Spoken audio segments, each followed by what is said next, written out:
महाराष्ट्र, गुजरात आणि मध्य प्रदेश या 3 राज्यांच्या वाहतुकीचा महत्त्वाचा दुवा असलेला डांबरखेडा पुलावर सध्या मृत्यूचं सावट पसरलं आहे. पुलावरील अवजड वाहतूक रोखण्यासाठी बसवण्यात आलेली लोखंडी कमान कोसळून थेट रस्त्यावर पडली आहे.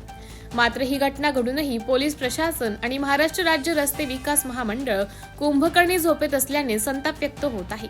नेमका प्रकार काय? पुलाच्या सुरक्षेसाठी आणि मर्यादित उंचीच्या वाहनांसाठी ही लोखंडी कमान उभारण्यात आली होती. मात्र तांत्रिक बिघाड किंवा धडकेमुळे ही कमान आता रस्त्यावर लोळत आहे.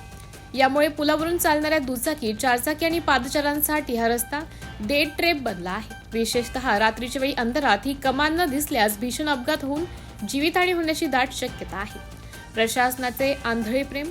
एकीकडे हा रस्ता आंतरराज्य वाहतुकीसाठी अत्यंत महत्त्वाचा असताना दुसरीकडे पोलीस प्रशासन आणि MSRDCचे अधिकारी याकडे जाणीवपूर्वक दुर्लक्ष करत असल्याचं चित्र आहे.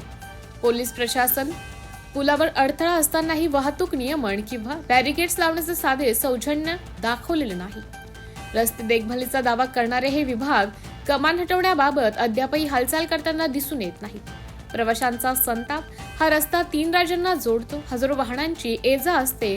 प्रशासनाला एखादा मोठा बळी जाण्याची प्रतीक्षा आहे का, असा संतप्त सवाल स्थानिक नागरिक आणि प्रवाशांनी उपस्थित केला आहे. कमान रस्त्यावर पडल्यामुळे वाहतुकीचा खोळंबा होत असून वाहनधारकांना कसरत करावी लागत आहे. जर 24 तासाच्या आत ही कमान हटवून रस्ता मोकळा केला नाही तर होणाऱ्या अपघाताला सर्वस्वी MSRDC आणि स्थानिक प्रशासन जबाबदार असेल, असे स्थानिक नागरिक म्हणाले.